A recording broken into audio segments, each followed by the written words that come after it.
Hello Aquarius and Aquarius Rising. This is Kimberly Knox, KK, your astrologer. This is your March 2016 forecast. We have a very exciting month because we have two eclipses and the sun moves into the sign of Aries at the vernal equinox, and we start the natural astrological new year in the time of Aries when we boldly push forward with something. We are in the time of Pisces, and Pisces is a time to garnish a vision and really attach ourselves to what we like to bring forth in deep ways, moving forward without any, with the faith, with just a vision of what we want to come forth, having intuition about what's going on, and unveiling some truths. And because the solar eclipse is in the sign of Pisces, there can be some unveiling of truths that we need to see. Maybe something was hidden and now it can come out, making decisions around that. So that's what the lunar eclipses do. So where is this happening for Aquarius?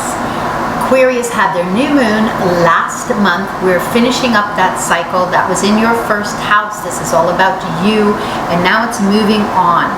Okay, the first thing that's happening, Mars is shifting sign, and Mars is such a strong trigger planet. We have to associate with where that is happening and what it's doing, even if it's not your ruler. But Mars is going from your work, your career house at the top here, into your 11th house of groups, associations, and friends. So you've been doing a lot of work in your career, getting out there, your reputation, being on the road, showing what you have, getting your plan together, showing your wares, really putting emphasis into your making your mark in your career. When it moves in Sagittarius, this is quite a boost. It's also in an opportunity aspect to your sun, providing opportunity through 11th house matters. Any groups that you're involved in, any associations, it would be trade shows that you're out doing, any like chamber events, chamber groups that you're part of, professional associations that you're part of to get your name out there. Now you've had Saturn go into that area and streamline. Saturn likes to cut out and kind of streamline because it's pretty serious with what it's doing. Only the most in a responsible effect, why keep something around if it's just surface level? All right, so just like when Venus was retrograding in the sign of Capricorn, it says, I don't want any surface level type of relationships. I want something I can count on. Well, that's what Saturn provides when it goes into an area: structure and responsibility. And so in your 11th house, you've already been maybe tweaking, these friends will work, these are not so much. You'll be making new friendships, and these are going to be fruitful. These match up with my own values. And Mars gives us all a boost, this whole area, how this is going to bring opportunity to what you're bringing forth.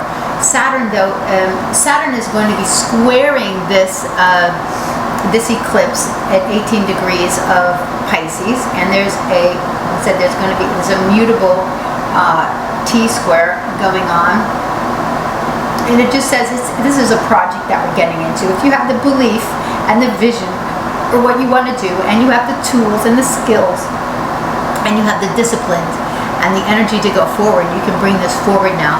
Also be watching out though for unveilings around this time, because Neptune is involved in this new moon eclipse. This could be unveiling something around your money and friendships, how they're tied and what's going on. So it can be either positive or negative. There's no direction here, so whatever you need to see is going to come out, and that could be different for everyone. So the eclipse on March the 8th is in your second house of money. All right, you already had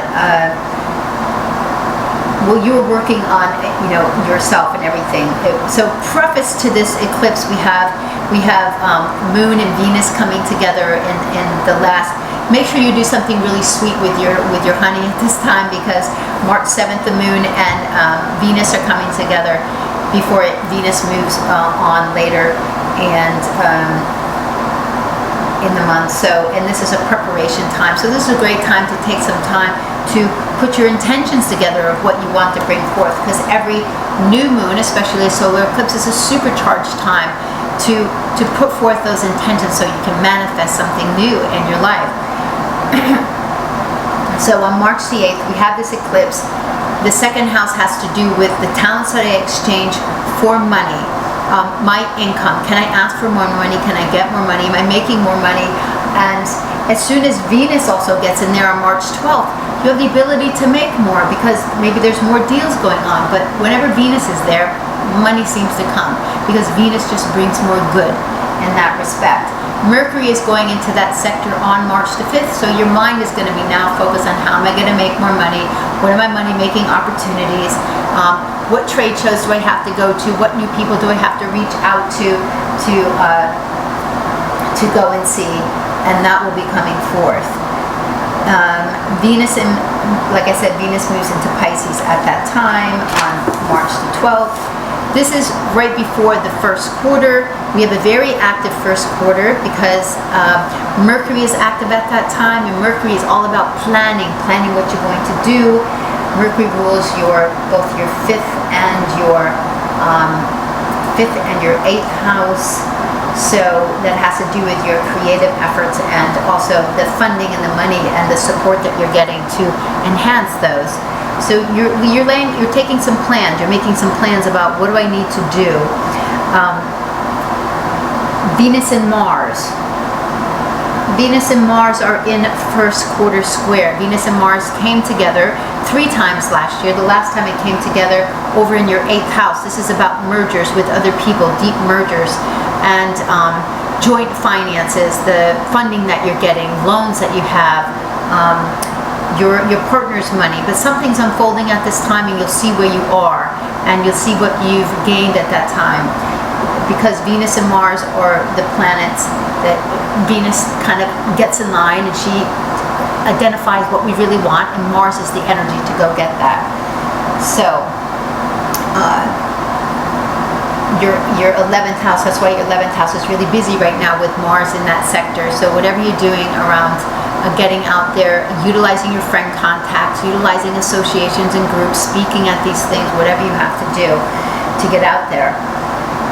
So I said Mercury is really busy.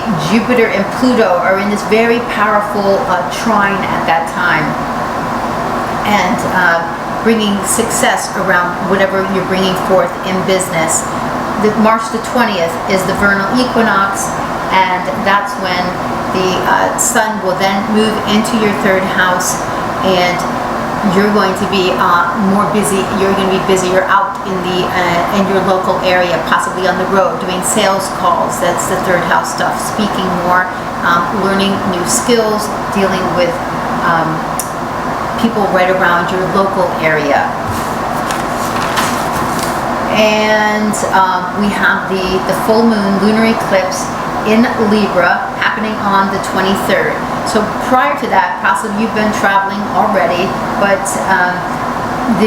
whatever it's coming to a head here. There could be legal issues as well. That's the 9th house, but it's legal, it's travel, it's long distance, it's courses that you're taking to enhance your skills, and so whatever was brewing in that area is now coming to a head. And so what you've been working on, you see the fruits of all that. What you put into motion last fall when the new moon was in Libra. How are your relationship skills, your cooperation? How are you at gaining cooperation from others for what you need to have done? This is the 23rd. On the 23rd, a big day also, because the business planets are coming together. Jupiter and Saturn, they're in last quarter square, and they're helping to bring us achievement results of these are the business planets. So this is results in achieving. This is between your 8th and your 11th house. So this can have to do with funding or money that you get. You might get some money from friends. So look at this area, and Mercury and the Sun are also coming together that day. It's a Wednesday. Mercury is very strong, and it's coming together with the Sun, and this is going to be in your 3rd house. So there'll be some awakening in that area because you were doing a lot of preparation. during when Mercury was retrograding in January, preparation about how you wanted to roll out all your plans, because it was meeting up with Pluto back in your 12th house. So this can come forward now, and you can go forward, and because it's in your 3rd house, you're out there speaking and talking about what you want to do. Not only is Mercury strong after this lunar eclipse, we also have Venus strong at that time. And Venus in your 2nd house then is bringing you opportunities for money that you're making. And or taking control of the money that's coming in. But Venus usually brings opportunities for new money. Okay, just don't throw money away when Venus joins Neptune on the 20th of the month. Toward the end of the month, 29th, 30th, and 31st, for everyone, Mercury is in the sign of Aries, and it is teaming up with some of the bigger planets, all of the outer planets, Saturn, Pluto, and Uranus, to bring us some surprises, some structure, and some power in what we're trying to achieve. Aquarius, have an amazing March, and I am grateful for all your subscriptions on my channel. Leave any comments that you would like, and you can reach out to me on Instagram for daily in the flow messages and inspirations.